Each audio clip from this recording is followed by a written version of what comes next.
आज या ठिकाणी आपण पोलीस स्टेशनला निवेदन दिलं, काय नेमकी मागणी आहे? नाही, मागणी हीच आहे की ज्यांनी चुकीचे वक्तव्य केले त्या दोषींवर त्वरित कारवाई व्हावी, कडक कारवाई व्हावी, जेणेकरून की यापुढील कोणी असे चुकीचे वक्तव्य कोणत्याही नेत्यांबद्दल किंवा प्रतिष्ठित नागरिकांबद्दल करणार नाही. व्हिडिओमध्ये असंही ऐकण्यात आहे की 1 to 1 ची भाषा केलेली आहे, वाघ आहे, ओढून मारू. नाही, हाही मुद्दा एकदम आता यानंतर आमची अशी भूमिका होती की आपण एक वन विभागाला एक निवेदन देऊया. हे असे जर वाहक मेखरमध्ये आसपास फिरत असतील तर बाकी लोकांसोबत जनतेला व इथल्या नागरिकांना धोका राहू शकतो.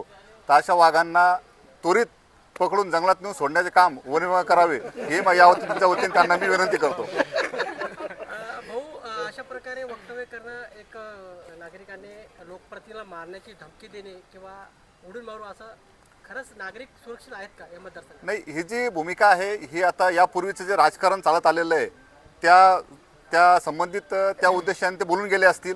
कारण तेव्हाचं वातावरण हे वेगळ्या प्रकारचं होतं, आपल्या सर्वांना माहितीच आहे. ज्या वेळेस सिद्धार्थ खरातसाहेब आमदार म्हणून या मतदारसंघामध्ये नेतृत्व करतायत तेव्हापासनं इथला परिसर असेल, शहर असेल, अतिशय शांत आणि सुरक्षित झालेलं आहे. पण तरीही कुठंतरी हे बाकी विरोधकांना सहन होत नसेल, त्यामुळंच कुठंतरी परत हे वातावरण ढवळून द्यायचा प्रयत्न करायचा. त्यामुळं असे वक्तव्य वारंवार होत आहेत आणि त्यांना अपेक्षितच आहे की आपल्या वारंवार अशा वक्तव्याला काहीतरी प्रत्युत्तर मिळेल व वातावरण दूषित होईल. पण असं काही न करता हे जे आमदार सिद्धार्थ करत आहेत हे मंत्रालयीन सहसचिव राहिलेले आहेत, सुशिक्षित आहेत.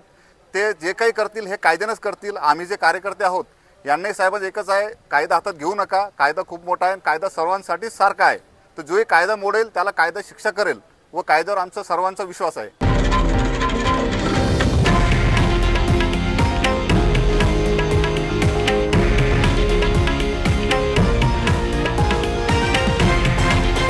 हे आहे देशातील नंबर 1 न्यूज नेटवर्क आणि आपण पाहत आहात TV9 मराठी, एकमेव.